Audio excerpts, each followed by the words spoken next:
आज तक मुजरिम जो है बेलगाम बेखौफ घूम रहा है, इसलिए क्योंकि वो उनके जाति के लोग हत्यारे थे। ये चुनाव है, ये चुनाव का मौसम है, इसलिए बड़े बड़े लोग सड़क पर दिखाई दे रहे हैं। अगर चुनाव नहीं होता तो प्रशांत किशोर नहीं होते। प्रशांत किशोर का पूरा बैकग्राउंड देख लीजिएगा। माझी विधानसभा से आरजेडी अपना उम्मीदवार उतारेगी और प्रचंड बहुमत से जीत के दिखाएगी। आज तक जिस बात के लिए और जो वचन देके वो चुनावी मैदान में लोगों ने उनका भरपूर समर्थन करके उनको चुनाव जिताया, विधायक जी उसमें पूरे तरीके से असफल रहे और सामंतवादियों से लड़ते लड़ते सामंतवादियों के गोद में बैठ गए। कोई थाना जो है कि रंगदारी करती है, कुछ गरीब लोग फंस जाते हैं, उनके पास जब लोग फ़ोन करता है तो बोलता है कि हमको वोट थोड़ी दिए हो, वोट लालू यादव को दिए हो, तो लालू यादव के पास में जाओ। तो जो गरीब का घर टूट रहा है विधायक जी के राज में, तोड़वा रहे हैं खुद मिलके, उनका कमीशन है, सीओ से, बीडीओ से, हर जगह थाना से कमीशन है। चुनावी प्लान बना के आपने, अगर लालू जी ने 15 साल बिहार को लूटा तो आप क्या कर रहे थे उस समय?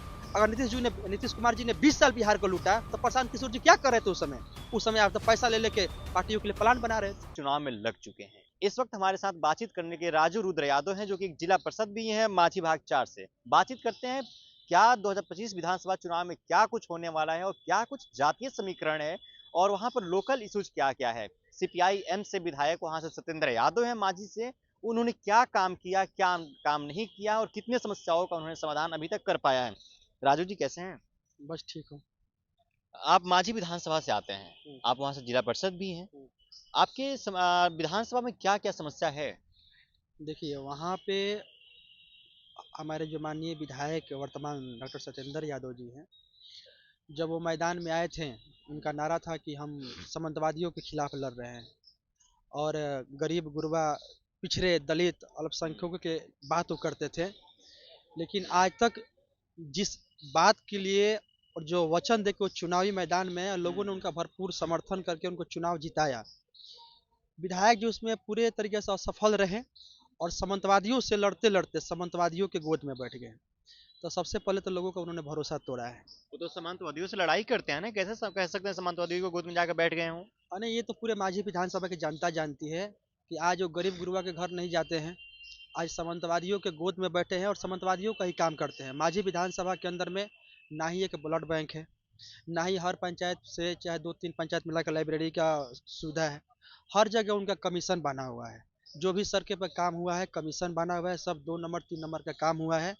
और सबसे बड़ी बात है कि सत्येंद्र यादव बोलते हैं कि लोग हमको वोट नहीं दिया है, लालू यादव को वोट दिया गया है। लालू यादव से आप काम करवाने जाइए। कुछ भी अगर कोई पटना पीएमसीएच में फंसता है, कोई थाना जो है कि रंगदारी करती है, कुछ गरीब लोग फंस जाते हैं, उनके पास जब लोग फ़ोन करता है तो बोलता है कि हमको वोट थोड़ी दिए हो, वोट लालू यादव को दिए हो, तो लालू यादव के पास में जाओ। ऐसा तो सत्येंद्र यादव बोलते हैं? सत्येंद्र यादव को पूरे माझी विधानसभा की जनता जानती है। हम कोई ऐसा अकेला व्यक्ति नहीं है जो कि हम उनके खिलाफ लड़ रहे हैं तो आरोप लगा रहे हैं। सत्येंद्र यादव सिर्फ अपने पार्टी और उनके कुछ चमचे हैं, सिर्फ उनका बात करते हैं। पूरे महागठबंधन को लेकर चलने का आज तो काम नहीं किए। समस्या क्या क्या आपके क्षेत्र में? हमारे क्षेत्र में बहुत सारा समस्या है। सरकारी स्कूल का तो बदतर स्थिति है ये। सड़क पर जो काम हुआ है वो बढ़िया से काम नहीं हुआ, सब पे उस पे जो है कि मतलब टैक्स बांध दिया गया है, तो ऑलरेडी काम खराब होगा। ब्लड बैंक नहीं है, फायर ब्रिगेड की कमी है, तो बहुत सारा कमी है। और थाना का जो रवैया है, ब्लॉक पे कमीशन है। सत्येंद्र जी ने वादा किया था कि हम विधायक अगर बनेंगे तो जितने गरीब लोग हैं, भूमिहीन लोग हैं, उनको हम 3-3 डिसमिल जमीन दिलवाएंगे। यहाँ तक कि जो लोग चाय बेचकर अपना घर बनाए थे, जैसे कि बलेसरा पंचायत है, लेजुआर पंचायत है, हमारा जिला परिषद ये क्षेत्र में, लेजुआर में न जाने कईयों का घर टूट गया। विधायक जी को वहाँ के लोकल लोग जिनका घर टूट रहा था, फोन करते करते थक गए, लेकिन विधायक जी नहीं पहुंचे। तो जो गरीब का घर टूट रहा है विधायक जी के राज में, तोड़वा रहे हैं खुद मिलके, उनका कमीशन है, सीओ से, बीडीओ से, हर जगह थाना से कमीशन है। किसी के गरीब के साथ में खड़ा ही नहीं रहे। इससे बड़ा क्या समस्या हो सकता है? अच्छा, 2025 के विधानसभा चुनाव में भाजपा कह रही है कि हम 225 से ज्यादा सीटें जीतेंगे। आप लोगों को क्या लगता है कि और आप आरजेडी से चुनाव लड़ने वाले हैं, तो क्या कुछ मतलब बनेगा? देखिए, महागठबंधन पूरे बिहार में मजबूती के साथ में लड़ेगी और सीट जीतेगी भी। और हमारे माझी विधानसभा से जो भाजपा के कैंडिडेट अपने आप को साबित कर रहे हैं, वो सिर्फ एक जाति के नेता हैं, पूरे जाति के नेता वो नहीं हैं। जो अपने आप दावा ठोक रहे हैं वहाँ पे कि हम भाजपा के लिए वहाँ से चुनाव लड़ने वाले हैं, वो सिर्फ अपने जाति विशेष के लिए लड़ते हैं। और वहाँ पे जो भी भाजपा के लोग हैं, चाहे वहाँ के सांसद जी हमारे महाराजगंज के हैं, हमारे उनके माझी विधानसभा उनके अंदर में आता है, और उनके साथ में जो कैंडिडेट हैं अपने आप को जो घोषित कर रहे हैं, वो सब लोग जो है कि सिर्फ अपने जाति का पक्ष करते हैं और अपने जाति के लिए खड़े रहते हैं। अगर उनका जाति का लोग किसी का मर्डर हत्या भी कर दे तो उसको होता है ना कि पूरा लिप पोत के बराबर करने वाले काम करते हैं। 2016 में जनवरी का महीना था जब स्वर्गीय केशवानंद गिरी की हत्या हुआ था। भाजपा के नेता थे, वहाँ पे सिग्रीवाल जी भी गए थे और भाजपा के तमाम नेता गए थे, लेकिन उन्होंने वादा किया था कि हम 7 दिन के अंदर मुजरिम को गिरफ्तार करवाएंगे। लेकिन आज 2016 और 2025 कितना साल हो गया आपको समझ में आज तक मुजरिम जो है बेलगाम बेखौफ घूम रहा है, इसलिए क्योंकि वो उनके जाति के लोग हत्यारे थे और किसी जाति से उनको कोई मतलब नहीं है, सिर्फ अपने एक जाति के बस उनका पार्टी रह गया है और एक जाति के लोग नेता है। इस बार प्रशांत किशोर की भी पार्टी वहां से चुनाव लड़ रही है, हम्म, चारों तरफ से हर एक सीट पे प्रशांत किशोर की पार्टी अपना कैंडिडेट उतारेगी। तो आप मतलब आरजेडी से चुनाव लड़ने वाले हैं ऐसा खबर है, लेकिन प्रशांत किशोर की पार्टी से भी चुनाव लड़ सकते थे, ज्यादा ऑफर वहां पे मिल सकता है, चुनाव लड़ने के लिए पैसा भी मिल सकता है वहां से। देखिए पैसा अगर कमाना होता तो आपको बता दूं कि मैं पहले आर्मी में था, मेरा परमानेंट जॉब था और मैं पैसा कमाने की नीयत से नहीं, हकीकत में होता है ना लोगों के लिए लड़ने के लिए आया हूँ, उनके हक अधिकार और मान सम्मान की लड़ाई लड़ने के लिए आया हूँ। बात रहा प्रशांत किशोर का, तो प्रशांत किशोर जी आज तो कुछ जीवन में क्या संघर्ष किए हैं आप पहले बताइए हमको। उनकी पार्टी पे आपने बात बोला, संघर्ष कर रहे हैं तभी तो सड़क पे बैठे हुए हैं, नहीं इतनी ठंड में, सुनिए ना, कड़ाके की ठंड में सड़क पे बैठे हुए ये हो। चुनाव है, ये चुनाव का मौसम है, इसलिए बड़े बड़े लोग सड़क पर दिखाई दे रहे हैं। अगर चुनाव नहीं होता तो प्रशांत किशोर नहीं होते। प्रशांत किशोर का पूरे बैकग्राउंड देख लीजिएगा। आज बोलते हैं कि लालू जी ने बिहार को लूटा, नीतीश जी ने बिहार को लूटा। अगर लालू जी ने बिहार को लूटा, नीतीश जी ने बिहार को लूटा, तो प्रशांत किशोर जी भी तो लुटवाने में उनका भूमिका था। ये भी तो कभी राजनीतिज्ञ थे, कभी इस पार्टी के लिए समीकरण बनाते थे, कभी उस पार्टी के लिए बनाते थे। तो प्रशांत किशोर जी का राजनीतिक करियर क्या रहा है? पार्टियों के लिए चुनावी प्लान बनाना। तो चुनावी प्लान बना के आपने, अगर लालू जी ने 15 साल बिहार को लूटा तो आप क्या कर रहे थे उस समय? अगर नीतीश कुमार जी ने 20 साल बिहार को लूटा तो प्रशांत किशोर जी क्या कर रहे थे उस समय? उस समय आप तो पैसा ले लेके पार्टियों के लिए प्लान बना रहे थे।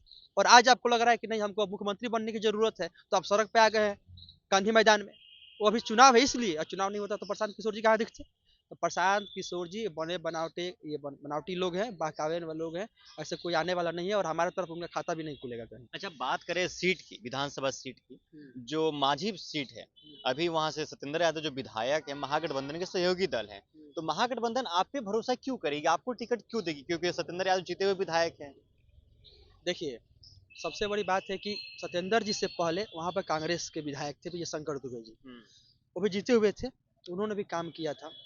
लेकिन जब वो थे तो सिर्फ आरजेडी के जितने भी सबसे ज़्यादा, अगर हमारे पूरे बिहार के अंदर में महागठबंधन में जितने भी पार्टियां हैं, बिहार के अंदर में सबसे ज़्यादा कार्यकर्ता किसका है? आरजेडी का है, ये बात आप भी जानते हैं। आरजेडी का हमारे मांझी विधानसभा में सबसे ज़्यादा कार्यकर्ता, लेकिन कांग्रेस के टिकट मिला और आरजेडी के लोगों ने सपोर्ट करके उनको चुनाव जितवाया। फिर 2020 में सत्येंद्र जी को टिकट मिला, फिर उस समय भी आरजेडी के लोगों ने अपना बहुमूल्य वोट देकर उनको चुनाव जितवाया। लेकिन दुर्भाग्यपूर्ण ऐसा है ना कि आरजेडी के लोगों का ना मान सम्मान मिलता है, ना कोई काम होता है। और सत्येंद्र जैसे लोग सिर्फ एक ही बात बोलते हैं कि वोट हमको नहीं दिए हो, लालू तेजस्वी को दिए हो, तो हम लोग कहाँ जाएंगे? तो ये जनता की मांग है कि इस बार जो है आरजेडी की बारी है, कांग्रेस की बारी रह चुकी है और इनके सत्येंद्र जी की पार्टी की रह चुकी है, इस बार आरजेडी की बारी है और मांझी विधानसभा का जो है कि यही मांग है। तो इस बार मांझी का तख्ता पलट कर देना है क्या, एकदम मांझी विधानसभा का। मांझी विधानसभा से आरजेडी अपना उम्मीदवार उतारेगी और प्रचंड बहुमत से जीत के दिखाएगी, क्योंकि इस बार जो है कि पब्लिक का एक ही मांग है कि भाई तेजस्वी यादव मुख्यमंत्री बने और बिहार के युवाओं का भविष्य को जो है उनके हाथ में। तेजस्वी यादव मुख्यमंत्री कैसे बन जाएंगे, लगातार नीतीश कुमार कह रहे हैं कि 2005 से पहले कुछ काम हुआ था जी, 2005 से पहले कोई लड़कियां बढ़िया कपड़ा पहनती थी, 2005 से पहले कोई महिला बढ़िया कपड़ा पहनती थी। तो मैंने नीतीश कुमार जी आए तब लोग कपड़ा पहनने के लिए सीखा है क्या? उससे पहले कांगो था क्या बिहार? लोग नंगा घूमता था बिहार में? ऐसा नीतीश कुमार का बयान है। नहीं, नीतीश कुमार जी के कभी कभी निकल जाता है गलती से स्टेटमेंट, बट नीतीश कुमार जी फिर भी अपने हमारे आदरणीय जो हमारे लालू प्रसाद यादव हैं उनके पास हैं, जाते हैं, वो बहकावे में आ जाते हैं कभी कभी, या मतलब उनका माइंड डिस्टर्ब हो जाता है तो ऐसा बयान देते हैं। अगर ऐसा बात रहता तो कभी आप देखे नहीं, इससे पहले तो हमारे दल में ही थे, तेजस्वी जी का प्रशंसा करते नहीं थकते थे, तो कभी कभी उनका हो जाता है ऐसा, उससे कोई लेना देना नहीं है, उतना माइंड मत कीजिए उससे बात। अच्छा राजू जी, मान लीजिए 2025 विधानसभा में आपको टिकट मिल जाता है, प्रत्याशी बन जाते हैं, अगर आप जीत भी जाते हैं, तो 2-4 काम बताइए क्या कीजिएगा? देखिए, सबसे पहले कि हम अपने क्षेत्र में हमारे तरफ बिहार के जो युवा हैं, उनको खेलने का एक जुनून है, स्पोर्ट्स क्रिकेट से। तो मैं सोचता हूँ कि अपने क्षेत्र के लड़कों को सबसे पहले स्पोर्ट्स ग्राउंड मुहैया कराऊँ। बाहर से कोच की ज़रूरत है तो कोच भी आए। ब्लड बैंक हमारे तरफ नहीं है, कहीं डिलीवरी केस है, एक्सीडेंटल केस है, तो छपरा लोग को आना पड़ता है। तो वो चीज़ पहले अब सेकंड प्रायोरिटी है। लाइब्रेरी क्लास के लिए निःशुल्क आज 400 रुपया 500 रुपया लग रहा है, जो गरीब परिवार के लोग हैं वो देने में असमर्थ हैं। तो लाइब्रेरी का हर जगह जगह पर व्यवस्था कराना, कंप्यूटर क्लास का व्यवस्था कराना, फायर ब्रिगेड का व्यवस्था कराना, और जो भी सरकार का योजना हो वो घर घर तक जाए।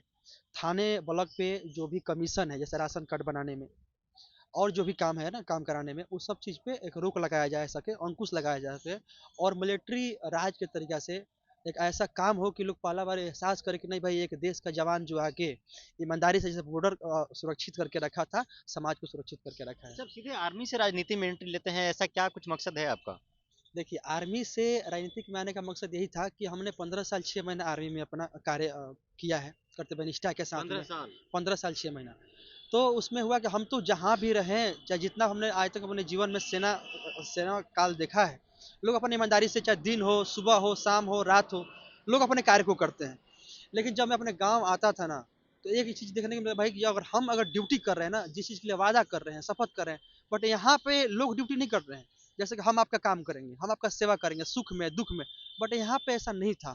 तो मेरे अंदर जुनून जागा कि भाई, देश सुरक्षित है अपने जवानों की बदौलत, लेकिन समाज सुरक्षित नहीं है नेताओं के बदौलत। इसलिए हमने प्रण किया कि हमने देश सेवा किया, अब समाज सेवा करके एक एग्जाम्पल पेश करके दिखाएंगे लोगों को।